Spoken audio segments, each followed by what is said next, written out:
जब उस यहूदी ने 10 से गिनते हुए 1 तक पहुंचा तो बच्चे ने कहा, बताओ 1 से पहले क्या है? तो उस यहूदी ने कहा, 1 से पहले तो कुछ भी नहीं है।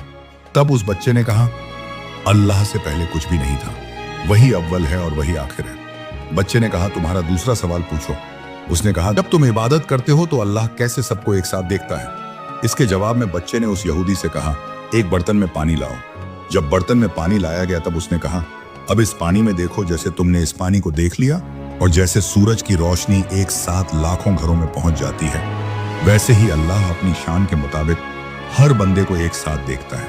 फिर उस यहूदी ने कहा, मेरे तीसरे सवाल का जवाब दो, बताओ कि अल्लाह अभी किस तरफ देख रहा है? तो उस बच्चे ने कहा, एक मोमबत्ती लाओ। फिर कहा, अब इस मोमबत्ती को जलाओ। फिर मोमबत्ती जलाई गई। फिर उसने यहूदी से कहा, अब बताओ कि मोमबत्ती किधर की तरफ जल रही है? तो यहूदी ने कहा, ये तो सभी दिशाओं में बराबर से जल रही है। तब उस बच्चे ने कहा,